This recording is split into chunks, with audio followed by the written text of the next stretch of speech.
Africa is generally inundated with brands from all over the world, and these brands tend to dominate our spaces, culture, shelves, wardrobes, and our homes. In Africa, foreign brands are so ubiquitous that some end up feeling African. But the truth is, most of these brands don't originate from the continent, and in contrast, brands that are from the continent are created, produced, and designed by Africans remain relatively unknown. Welcome to Scaling African Brands, a serious conversation shining a spotlight on African brands with the aim of inspiring and encouraging these brands to expand beyond our borders. Each episode is meant to teach, inspire, and encourage us towards one goal: to scale brands beyond the African borders. Scaling African Brands is brought to you by Advertising Week Africa, in association with Advertising Week, which is a worldwide live event with footprint in London, Tokyo, Sydney, Mexico, and New York, being the flagship and founding region. Thank you, Thabile, for joining us. Welcome to Scaling African Brands, presented by Advertising Week Africa. Thanks for having me. It's a pleasure. So before we get into it, we'd just love to learn a little bit about your upbringing. Where did you grow up? How did you grow up? Your siblings, your family. How was that like? Firstly, it's the first time in my life I get asked that question or those questions. I grew up in a small town called Evander in Mpumalanga. It's in the Highveld, so it's about an hour, 10 minutes, I think, hour, 15 minutes from Johannesburg, so not too far from here. And I mean, I had a pretty normal childhood. We were raised by my mom, we being myself and my brother. I only have one sibling. He's older than me by 3 years. And yeah, I mean, growing up, you know how it was. So I grew up in the 90s. Now everyone knows my age. So I grew up in the 90s, first couple of years in a township, then my mom got a better job, then we moved into town. We're always going to school there, so it's not like that was a new experience, but naturally now you've moved to like the suburbs. And so it was a different experience, but I mean, we were very young. I was about 6 at the time. So growing up in that kind of environment, I was big on sports. So, I mean, I think for many years, I was like the fastest girl in school. Wow. Yeah. I did 100 meters, 200 meters. Everyone always laughs at the fact that I was an athlete. I don't know why. But I think that speaks a lot to where I am now, and we'll unpack further on that, just in terms of, because I think anything where you are achieving any level of success requires commitment, it requires patience as well, and it requires effort. And so those are just some of the early lessons that I learned. Yeah. Did you ever think you'd go into athletics? I know I remember there were some students who were like brilliant. I certainly thought they were going to go into athletics and, you know, excel at 100 meters. Was it ever a thing for you? No, because when you're at school and you're like, you know, starting out, you're in grade 1 and it's a sports day, they just put you in a line and you start running and then you do well. I don't think anyone at age 6 is thinking about, you know, this is going to be, I'm going to win or anything like that. I think it's just, let's run and see who wins, and you happen to be the one who comes first. I think as you then realize that, oh, okay, this is something I actually enjoy. I played hockey as well. I thought I was actually going to play for South Africa at some point, but I stopped playing. But hockey as well. But hockey I truly loved and I truly enjoyed. In fact, more than athletics. So I don't think I was thinking about it in that way. But as you grow older, you then realize, oh, I prefer this, or I like this, and so yeah. But going into it, no, I was still too young. Is it? Yeah. That's interesting. Well, you may never tell, but I used to play football. In fact, I played tennis.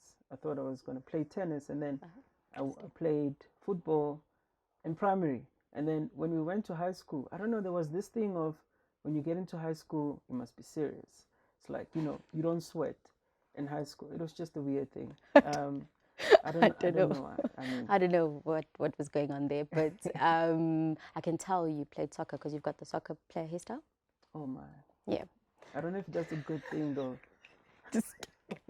No, no, no. Look, I think sports for me really teaches one a lot. And like I said, yes, we start off young and it's just part of what we're doing at school, but it teaches you so many lessons, teamwork, because I played team sports as well. Like I mentioned, I played hockey, I played netball as well. So it teaches you, working with a team, sharing, spending time with your peers outside of the classroom as well. And then the hard work of having to go to practice, making the time and all of that. So in a sense, I guess there are great lessons, and that's probably why school sports is encouraged the way it is encouraged, because it teaches us lessons that we only realize, as we get older. Absolutely. I think there's so many similarities between sports and life, and we'll get into that when we get into the business. In terms of your education, where did you go? So, I mean, I went to school in Evander. So primary school, well, preschool, primary school. In fact, my mom, we lived down the road from my primary school. Then I went to high school in Secunda. Secunda is like a 10-minute drive from Evander. So I went to high school there. I went to an Afrikaans high school. And then after that, I went to University of Pretoria and then landed up at Wits ultimately. Amazing. Yeah.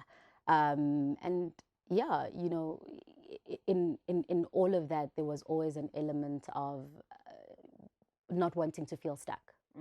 And I mean, like I said, we grew up in a small mining town. My mom worked in mining as well.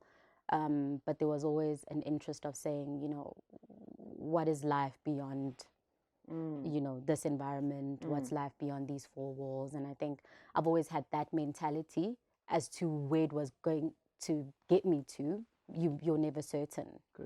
Because at the time, I don't think you can even articulate what your dreams and aspirations are at the level of what you would, as an adult.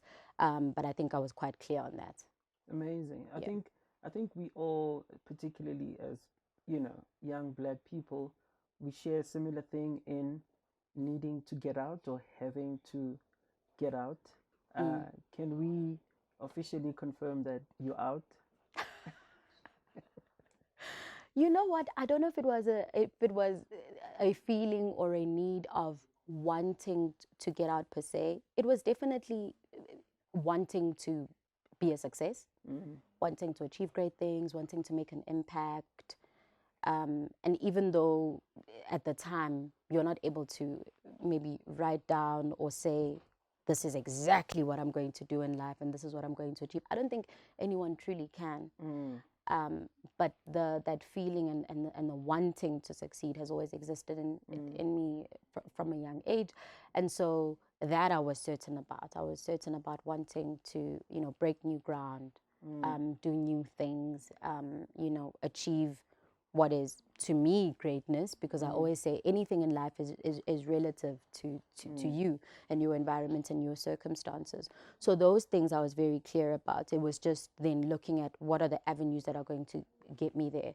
And I think as time went by, I was then able to say, okay, I think I'm great at this, and maybe I can thrive in this environment, and how do I make it work for myself and achieve that greatness that I intended to?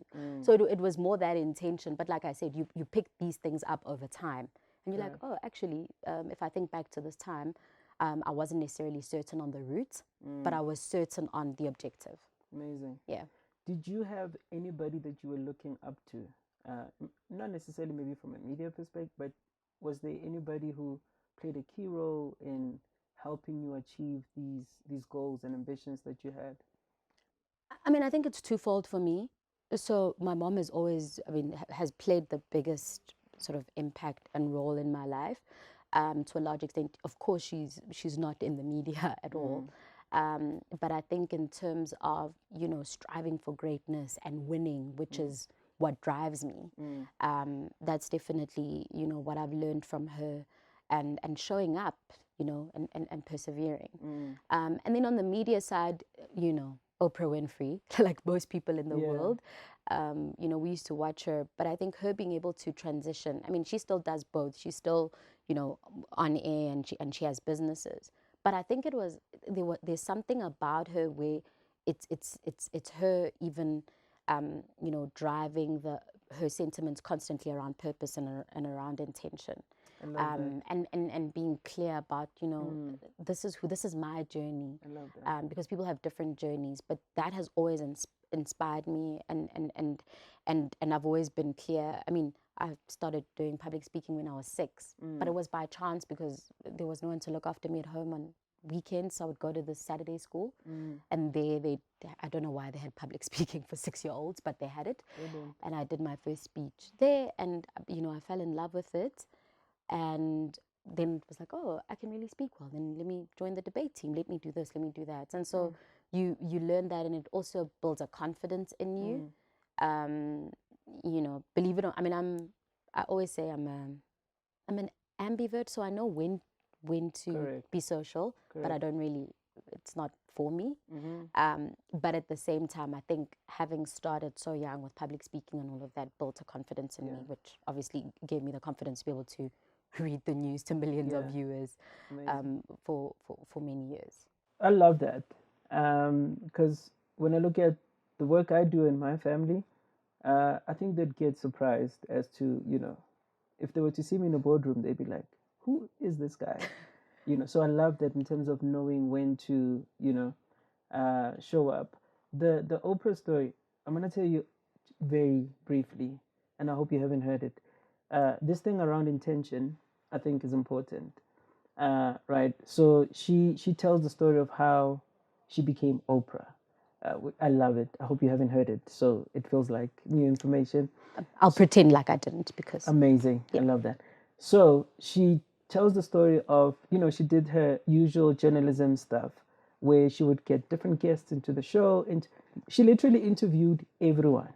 And then they had done this one particular interview where it was a woman who was a teacher by day, and by night she was the lady of the night.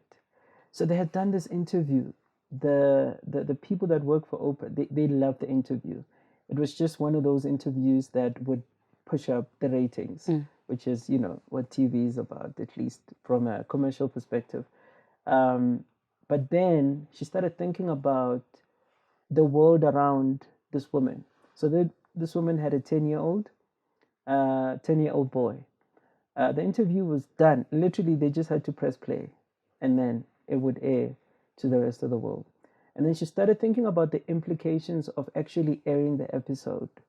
Because of all the things that the woman was saying, she then started thinking about how would this impact the 10-year-old. And then in a thought process, she realized that actually this interview will destroy the 10-year-old, because the 10-year-old will be teased, people will make fun of him, and he will never forget that his mother at night does something different. And then that's when she decided to be intentional. I love the word that you used, intentional about the people that she interviewed. So she said, I want my show to be a place of inspiration, a place of hope, a place of encouragement. And that was the flip of Oprah to her becoming Oprah with the Oprah Winfrey Show. I remember even growing up watching, like, I would cry on some episodes. Literally. Many of us did. I would cry on some episodes. And so I love the idea of intentionality, which speaks to, you know, the work that you do. And then secondly, which I think is important in terms of the people that influenced you, I love the fact that you mentioned your mother first. Generally, we always go outside for people who influenced us, and we forget the people that are close to us. So I love that. And I hope the viewers actually take that to say, okay, maybe my mother's playing a much more significant role than I realize, you know, which I think is important. Yeah, definitely. I think, you know, for me, I mean, that's always the first person I think about in terms of the greatest influence of my life. The person I always say, there's not many, you know, you can't always vouch for everybody, but I can vouch for her. She raised me, you know. And so I'm always, you know, clear about that is probably one of the biggest reasons, I mean, outside of my creator, but, you know, one of the biggest reasons why I am who I am is definitely, I can definitely attribute that to my mom. Amazing. Amazing. So now getting into the business side of it, you starting the business, there's obviously the group holding, but particularly speaking about Newsroom Africa, um, what actually led you to deciding in your business partner, to say this is the business that we're going to go into? What led to that? You know, I live by starting with what you know. Mm. And I've always been, you know, in my career through journalism, because I started as a reporter, a newsreader in radio, and a producer, and then I moved on to television. So that's what I was doing. I was producing, I was bulletin editor, and then ultimately I was on air as a news anchor. And so I was quite clear that if I ever branch into business, it's going to be around that space. Okay. So it's going to be around broadcasting, around communications, around media, around content, because that's what I know. And I think, you know, as an entrepreneur, I mean, the biggest thing, the most important part of your job is to look for opportunities. And where I saw opportunities and where I saw a gap in the market was essentially in the sector that I was operating in. I think just to focus on the Ngwato Ngosi group, me being the Ngwato, and then Ngosi is Thokozani Ngosi, my partner. On that one, we had worked on so many other things before that didn't work out. And I always say that a lot of people... As the two of you? Yes, as the two of us. You know, we pitched other things and we developed other things that didn't work out. It's just that I think for many people, they get fixated on the end story, the result. And the assumption is always that this is an overnight success. It is not. We pitched so many things that didn't work out. We were disappointed. And, you know, and that's where that element of perseverance comes in. Because you're like, this didn't work out, but what's the lesson? And so when this opportunity came up to bid for a news channel, I think the announcement was initially made late 2017, that MultiChoice would be looking to replace one of the news channels, and then they're calling out for public bids. You know, we had a conversation, we met for a coffee somewhere, and we were like, should we do this? Because a while before that, we had wanted to do something but online. An online news platform. I was still working at the SABC at the time, and he was, you know, running his production business at the time. And then we were like, let's think about it. Let's see how we can, you know, update our initial business plan or business model and see if it can, you know, cater to this call, this request for proposals, which is exactly what we did. We submitted, I think, around March 2018, and the process was about, I mean, between March and August is when they announced, you know, the winning bid. So it was a long and vigorous process of 111 companies that bid for this channel.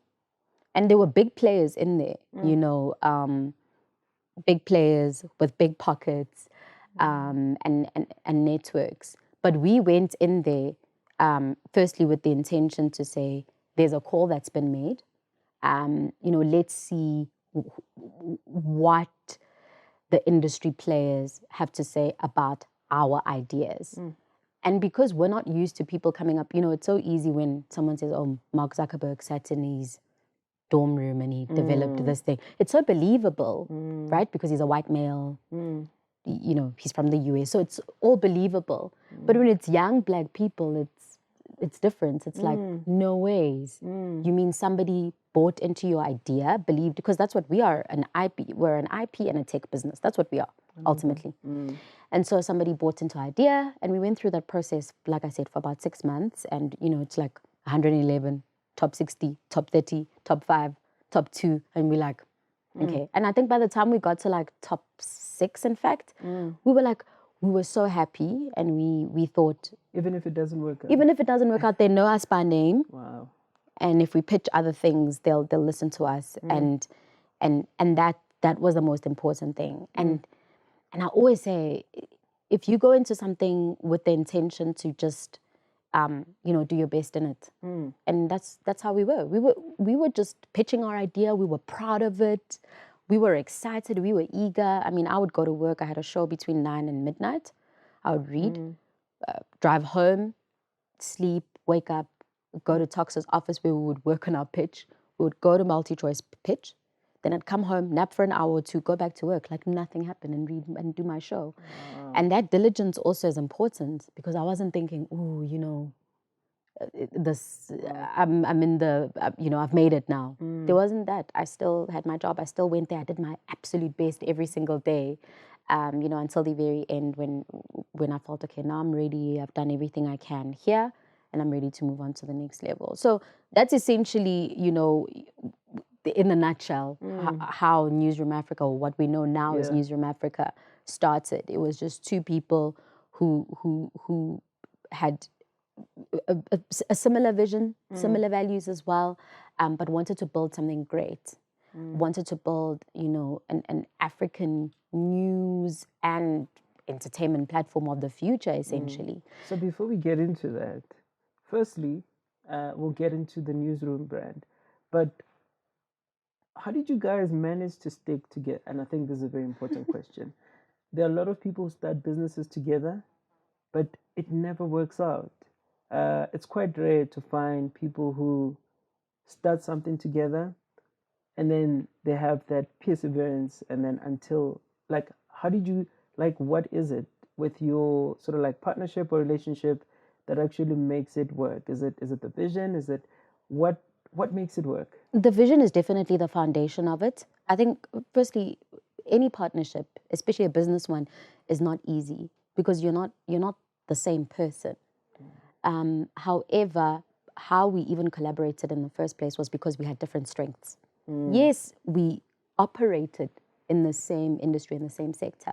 However, we had different strengths. And playing on that and understanding that and knowing when to push and pull is what kept the partnership really strong. There are moments where you disagree, but every time we disagree, we always go back to our why. Why did we even start this in the first place? And because the answer is our vision, then we move forward. And I think that is the one thing I can say to anyone who's in a partnership or thinking of starting a partnership, is to say, you need to always be clear from the onset as to why am I even interested in collaborating with this person or with these people? And the shared vision, shared values as well. It's important. You know, if you're an honest person, you cannot work with dishonest people. Correct. If you're an ethical person, you cannot work with unethical people. Correct. And so it's thinking about those things and saying, you know, how do I then collaborate in order to thrive? Because people also think, oh, if I do it alone, I'm gonna, you know, all the profits will come to me. But, you know, do you want a share of, you know, 1 rand on your own? Or do you want, you know, R1 billion between you and a couple of people, you know, for lack of a better example? So it's just to say that I think a lot of the time people want to start things on their own because they're afraid of when things don't go right. But if you're clear about your vision, you'll always refer back to that. I love that. I love the intentionality, like having the candid conversation up front. And I think I'm getting learnings for myself as well.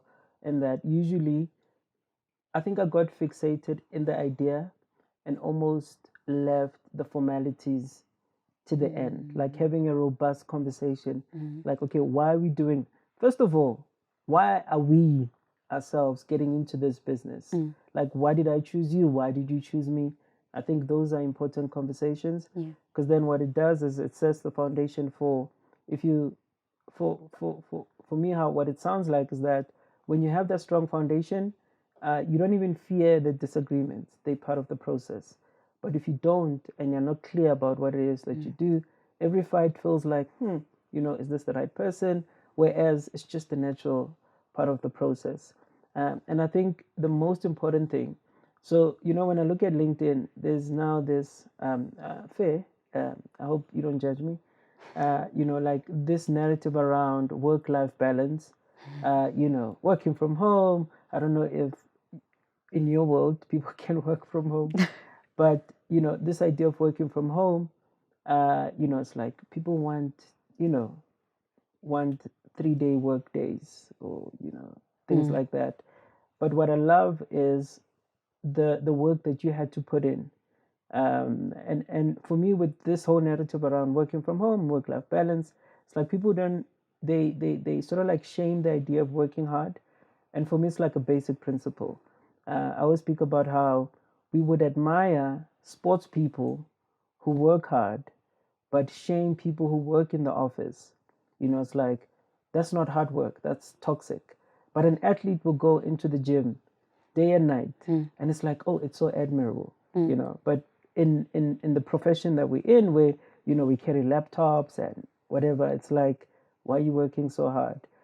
So I love the idea of, once you had that vision and you were doing it for yourself, you could zone in and do the work that you were hired for, but then focus in on your vision and doing the work that's required. Yeah, but look, working hard is something that, I don't know what's going on with these buzzwords that everyone is using. And I think you said it well when you said people shame people for working hard, but people also don't want to hear that story. In fact, every time Zama comes and says, oh, there's an interview, there's something coming up, someone wants to talk to you, and I'm like, but people don't want to hear the truth. And it's sometimes, you feel like, actually, you have to work. I feel like I haven't slept for 4 years. And yes, are there moments where you feel like, I need to take care of myself, I need to do all of that? Of course, and that's important. And no one wants to work in a toxic environment. However, any form of success requires tons of effort, time, commitment, and hard work as well. And I think we need to have more of those conversations around, it's not by luck. It's just that I didn't tell you about the 10 years where I was grinding and pitching and being rejected, doors being closed, losing money, losing time, losing resources.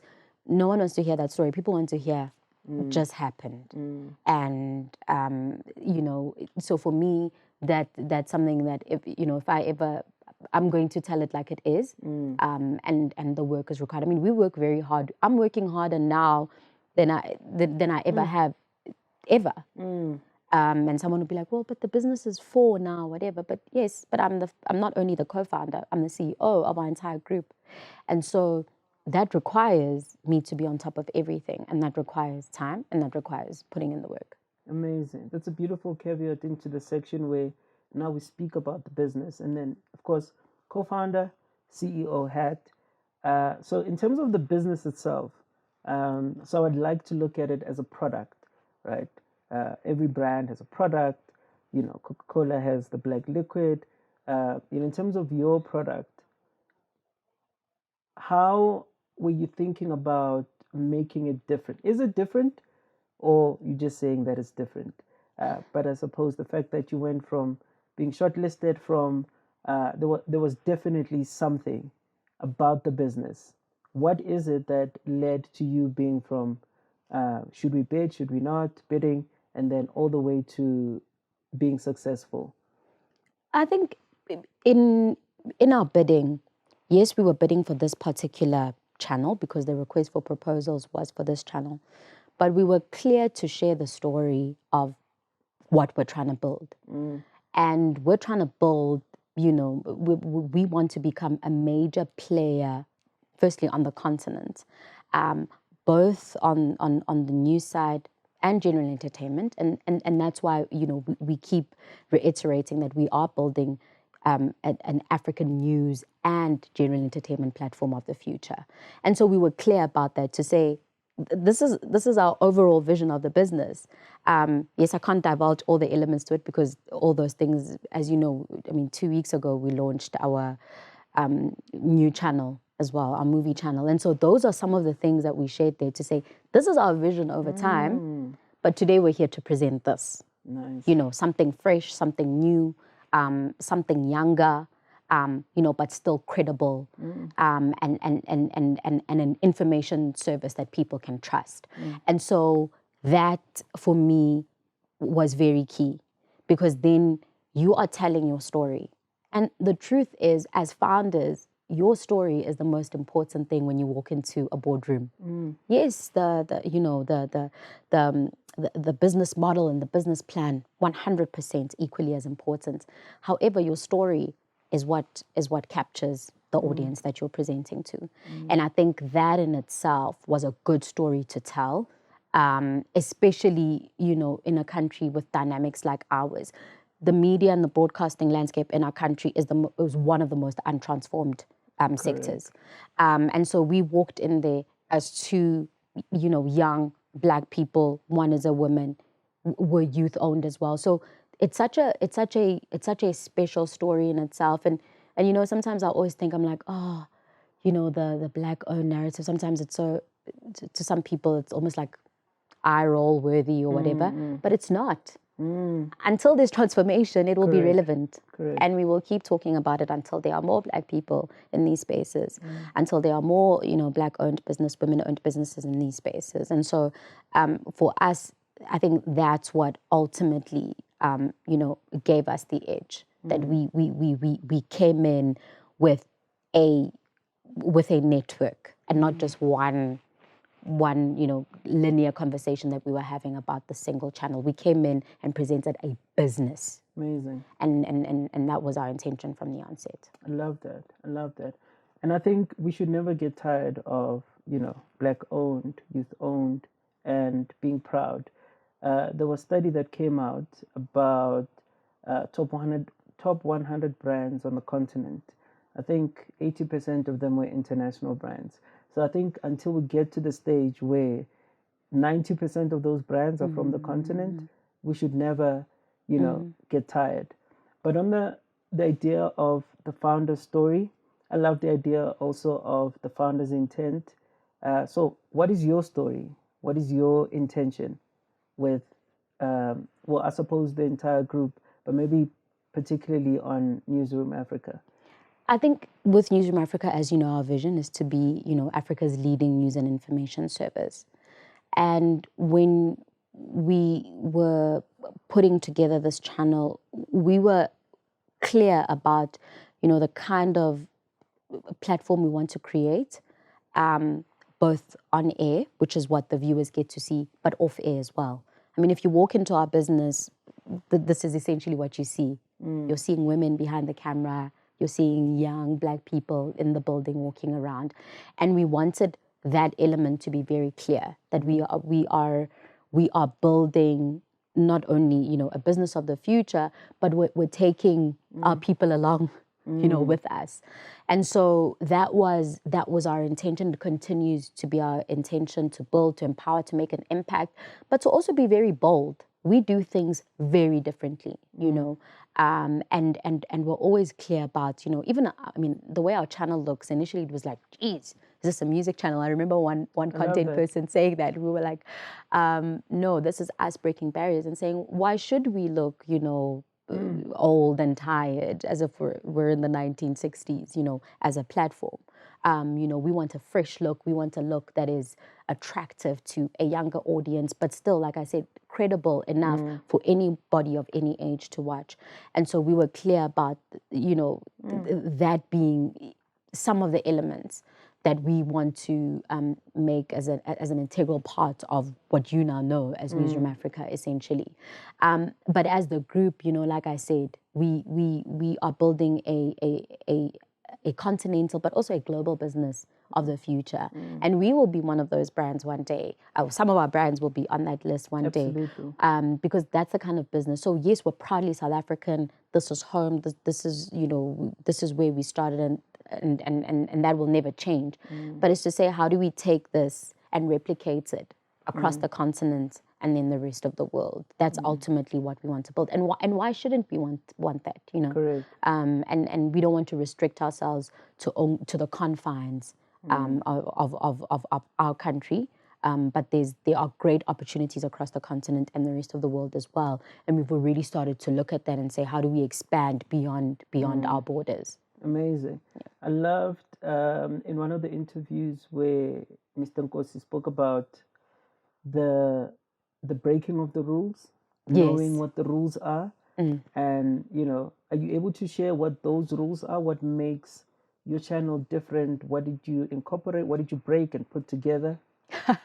You know what? I'll start with the tech that we use. I mean, just before we started, we were very clear that we wanted the best of the best when it came to tech. And that's why I always reiterate that our business is actually a tech company, because our, CapEx spend predominantly goes to our tech. And we're proud of the tech that we have. It's the best in the world. In fact, we're one of two broadcasting entities in Africa that use that tech. So we were clear about that. So we wanted to really invest in our tech. And then also just how our brand has positioned itself. You know, normally it's let's stick to the traditional, let's stick to the tried and tested. And we were like, no, you know, we are going to innovate, we're going to be bold. And we're quite clear, firstly, in our messaging as a brand from the onset, but also our look and feel of our platform. You know, we have an entire creative team, which is unheard of. For a news channel. We always get asked, why do you have a creative team at a news channel? And we're like, why not? Exactly. You know, so it's like a no-brainer, right? yeah, we are known exactly. So we are known for our look and feel, our graphics. We're big on brands. I mean, even our marketing team was so.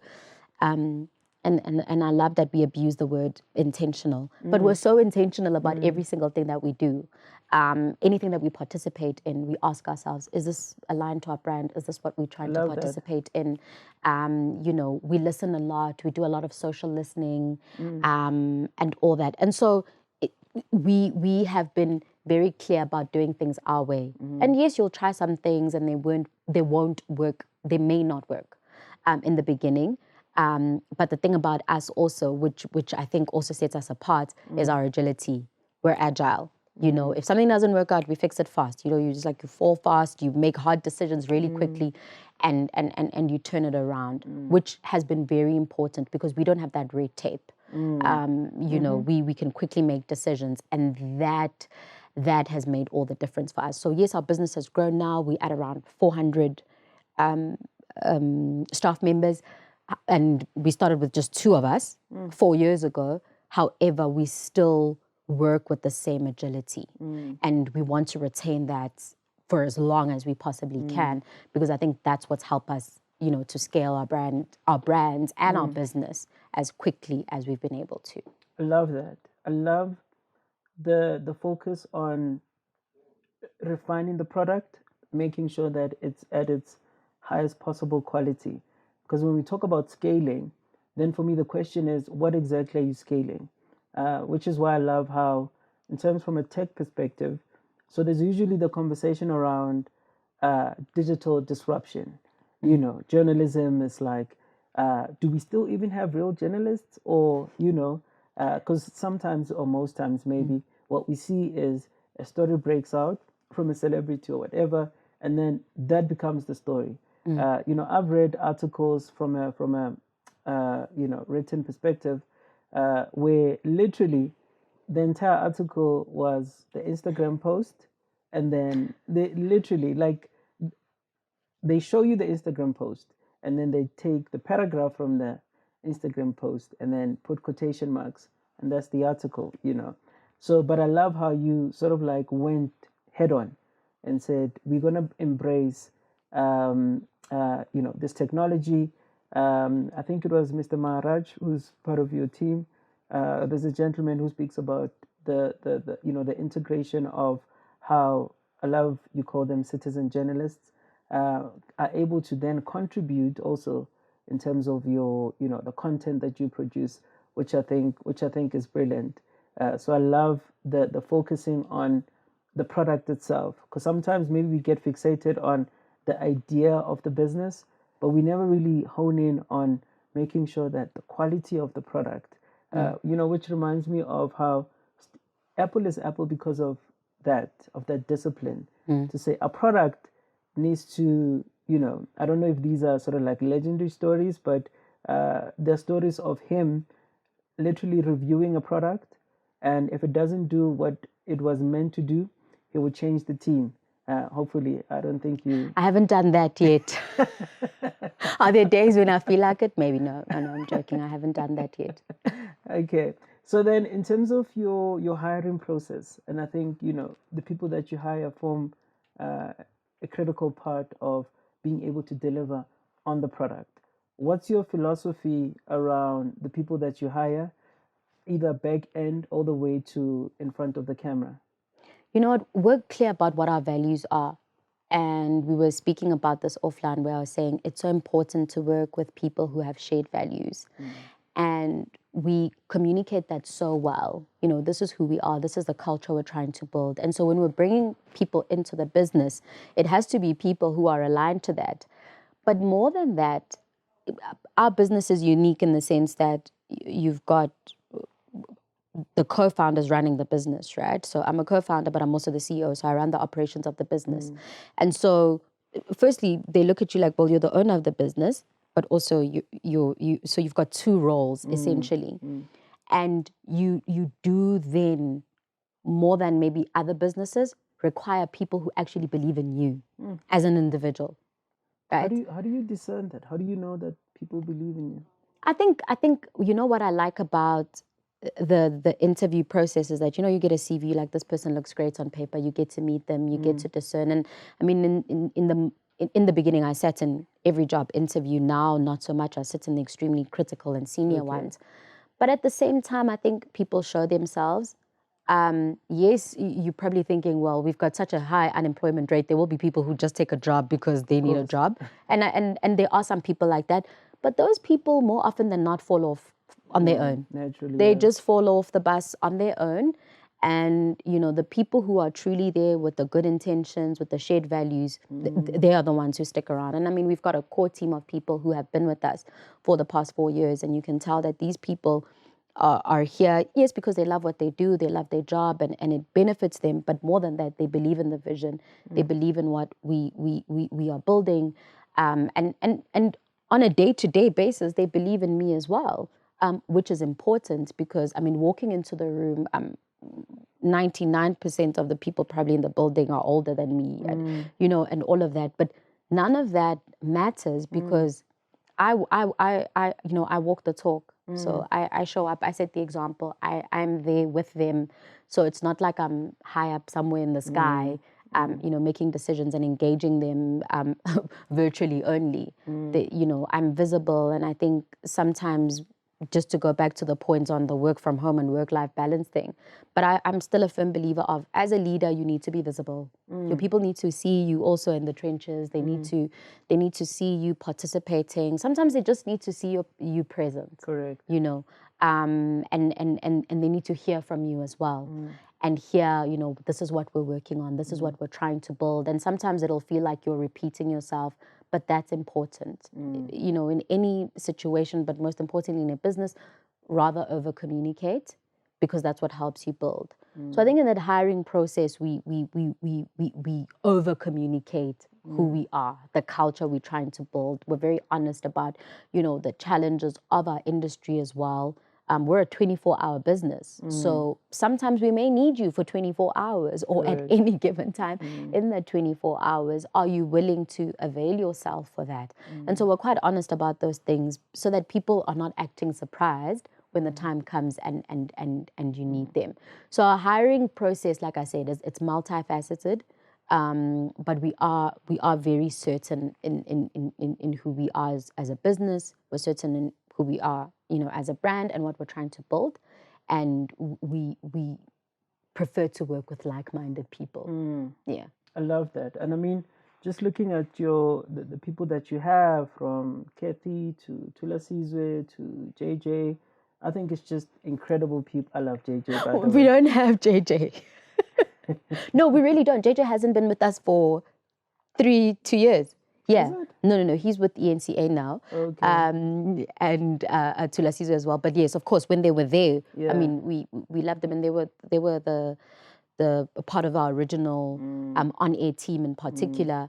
And that was really great as well. But it's also really great to see people transition move on to other things, and to see how the channel in itself has evolved over time with new talent and all of that. So, yeah, I mean, for us, it's been great to see. No, absolutely. I mean, across the board, I think the people that you hire exemplify what the brand is about. And then just talking about the brand, so I think one of the things that, you know, young entrepreneurs tend to neglect is the brand building aspect of it. Strategy, creative, being thoughtful about what this brand is. Can you tell us a little bit about the logo of NewzRoom Africa particularly, Um, I'm sure you can. The way you'll describe it, they'll get it. We'll put it somewhere here. Yeah, hopefully it'll pop up. You'll Pop put it in edit. Yeah. But essentially, when we were trying to think of a name for our channel, we were like, what epitomizes our continent and us, wanting to build this big business in broadcasting and media and content. And so, I mean, you know that our Africa is with a K. And that was very important for us, and our news is with a Z, and that speaks to Azania, and that's Africa. So we're proudly African, and we were quite clear that we wanted to build a Pan-African platform. It wasn't just only South African, but we wanted. I mean, we broadcast to 52 African countries anyway, so we were clear about that we want to be as inclusive as possible. And then we've got what some people call the thumbprint, but it's a lot. It's the thumbprint, it's an RSS feed as well, because that's what we essentially do. We disseminate information through a feed that you ultimately get either on your iPad or on your television as channel 405. And so even with that, it was to say, our identity is here. Do you know what I mean? Like this is who we are. And so I've mentioned that, we're proudly African, but our identity is in our thumbprint. That's where it is. But also, this is the type of business that we're in, that RSS feed. We're in the broadcasting business, and another one, which is the ear, of course. We consider ourselves as the voice of the people, but you can't be a voice of people you don't listen to. Correct. And so, we listen and engage in order to inform. And so for us, it was, being very mindful about what we were trying to create. And we've got a great team that's been able to amplify that and take it to the next level in terms of what we're building over the next couple of years. Amazing. Yeah. Amazing. That's incredible. And then, so how do you maintain or ensure that the values of the brand, are still intact in everything that you do? Thankfully, I'm there every day. That helps. No, but I think it does help. Like I said, our business is unique in the sense that you have the co-founders actually running the business. Initially, we had thought that we'd be there for like the first year, and then you'd kind of hand over the reins, but we're still there. And I think that's been great for the business, because then you're part of imparting that vision every single day to the team. But also, adapting and evolving, because now you've got a team of, diverse people with their own experiences as well, who are coming in with new ideas. And so that's what helps the business develop, and that's what helps the business grow. So in terms of being able to keep the brand intact, it's making sure that the vision is clearly imparted, and I think we've done that really well with the core team that we have. But then looking at ways for it to evolve, because you also don't want to be stuck in, well, this is how we started and this is what we're going to stick to. As a business, you need to evolve. I mean, in fact, what we thought the business would be in the beginning and what it is now in the 4 years is different. But we've also grown way faster than we had initially anticipated, which is all a good thing. But I think being open to new ideas and bringing people in, who have a different experience, who are smarter than you, who have new ideas as well, is part of why we've seen the growth that we've seen. But also our brand being what it is today and continuing to evolve. Amazing.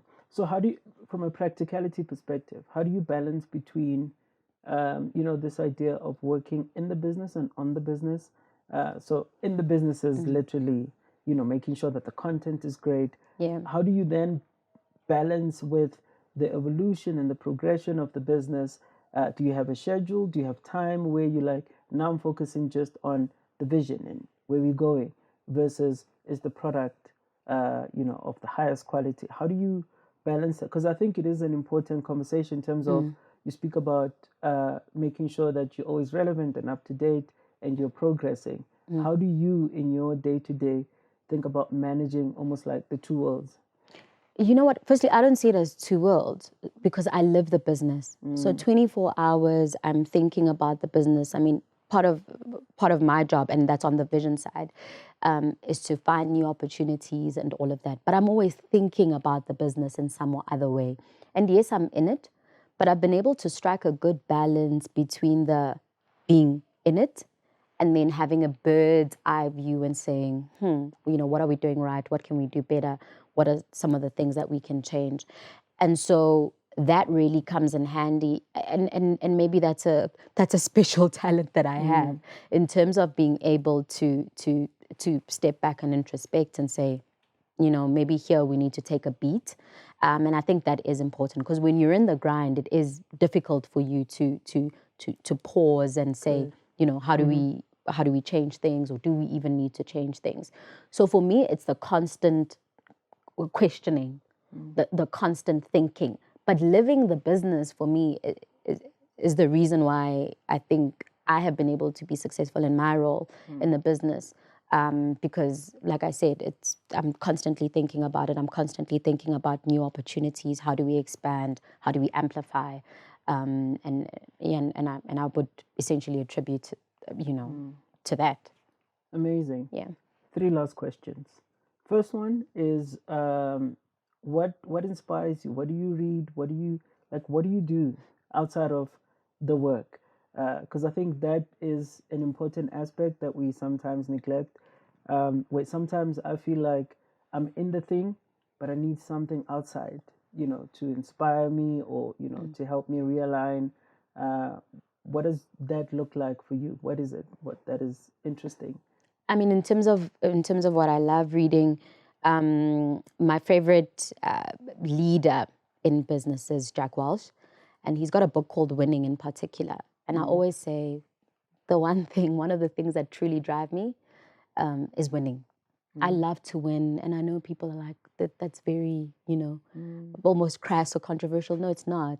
I love to win, and I'm driven by winning, and but that's why I make an effort, right, so that I can win. So I read a lot of his stuff, and then in terms of something, and I've seen this shift more recently with myself. It's that now it's not a work-life balance conversation. It's more looking at ways to make myself well, so that I can thrive, and in turn, what I do will thrive, right? My business will thrive and all of that. And so I've been constantly, questioning how I work, when I work, and what I'm doing with my time when I'm not working, and being okay with resting as well, which is a new thing for me. I think for a long time it was non-existent, and it was like, it doesn't matter. But now I'm mindful about, the fact that that's needed. And making sure that I'm in a great space to be able to firstly come up with new ideas, but also run this this corporation that we're building. And so that for me has been a great shift in saying, how do I get out of this the cycle and take a pause and take a beat, and then come back into it strong. And it's something that but it can be anything. I'm not like saying I'm gonna go to a wellness retreat for like 2 months and I'm inaccessible. It's not like that. But I think it's little things that you do throughout your day, or that make a difference. And being mindful also of yourself in the process, because I think one thing that happens when you're trying to build something is that you forget about yourself. So you're in it. You're not thinking about yourself. You're not thinking about the effects of everything around you on you. And so I think I've been trying to be a little bit kinder to myself. And all of this is, it's a lot of learning and unlearning. Correct. And that's why I always say everybody has their own journey. You speak to a lot of entrepreneurs, and I'm sure everyone has their own anecdotes. Everyone has, what inspires them, what drives them, and all of that. Correct. But the most important thing is, what are you doing in your journey? What are you doing every single day to that's aiding you in becoming whatever it is that you're trying to become? I love that. Yeah. I love what you said about it's not necessarily a life balance thing. I love that. that thought, we can double click on that one. Yeah, because I feel like work-life balance is this concept that everybody's talking about, and whether it's as a result of COVID and all of that. But I don't, not that I don't believe in work-life balance, but I believe it can be whatever you need it to be for you in order for you to thrive. Because only you ultimately know what your day looks like. Correct. And what you need to do and all of that. And it's the same for the next person.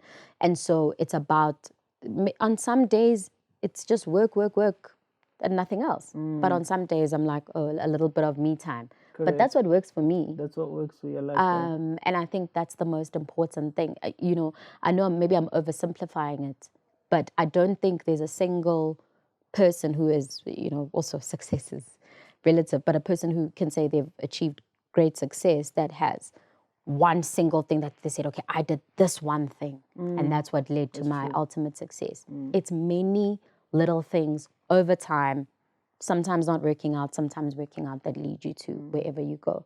So I think that's how I view it.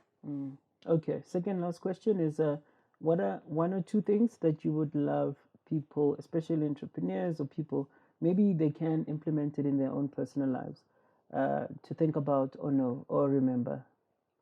In their personal lives? Maybe particularly for entrepreneurs who are trying to build and trying to scale their businesses and to grow and to build high quality products and services. What are the two things that you want them to walk away with? I think I'm going to go back. Intention is important. So it's sitting down and being clear about, what is my objective here? What am I trying to achieve? What am I trying to build? What is the purpose thereof? And what am I trying to get out of it? Those few questions will help you every time you hit a stumbling block. Every time you're questioning, should I continue? Or should I stop? Should I branch out into something else? So I think it is very important for you to be clear about what you want to achieve. I always say that, right now, my big focus, yes, is the business that I'm in, that is a partnership. However, I have my own other businesses on my own and my own other interests as well, which I work on in my own time as well. And I have a plan for that. And there's so many other things that I want to do. And and I've been clear that for the next however many years, I'm going to spend time on this particular project, building this corporation and running it. But there are other things that I want to do. So I think that helps you when you're in your moment of reflection, going back to what your intention was and what it is that you wanted to achieve and what the objectives are. I think the second thing is, especially for entrepreneurs, is don't be afraid to start over. I think a lot of the time people get stuck in a thing and it's just going downhill. And they're like, but I'm so scared to start over, whether it's an age thing or whatever. I'm not saying you must be irresponsible and, make decisions that are necessarily financially detrimental, where you're going to end up on the streets and all of that. You need to think. I'm not saying people must go leave their jobs and start businesses tomorrow. I didn't do that. I said, I want to have a target before I leave my job. And I was like, this is how much of savings I need to have by the time I leave my job before I completely focus on my business. And that's exactly what I did, because I didn't want to be in a situation where I'm in a financial predicament and I don't have fuel to go pitch. I don't have, do you know what I mean? Basics, because it's very difficult for you to also focus when your basics aren't looked after. But in the same breath, I would say people shouldn't be afraid to start afresh. It is okay to start over. Some people start afresh at age 45. By the time they're 50, they are billionaires because they've used that 5 years so well. And so we shouldn't have that fear. And as entrepreneurs, we have a lot of ideas. I'm going to give you a third one, actually. I know you asked for two. Perfect. Don't wait for things to be perfect for you to start also. Sometimes we want this thing to be like packaged nicely and all of that. Do enough just to present the idea, test the market first, because it may be a terrible idea, but now you're developing it, you're building prototypes, all of these things, spending money and resources, and it's actually not even going to work. Testing and learning. Yes. So rather, even before you've reached the level of perfection that you're trying to achieve, present the idea, speak to relevant people naturally, get different ideas, get different views, and don't be afraid to negative feedback as well, because that helps. And sometimes as entrepreneurs, because our ideas are so sacred to us, you know, it hurts. It stings when someone says your idea is terrible. But at the same time, that's why you need to also be discerning about who you're sharing the idea with, right? And trying to get feedback from, because they could also can't be random. But the who also matters. 100%.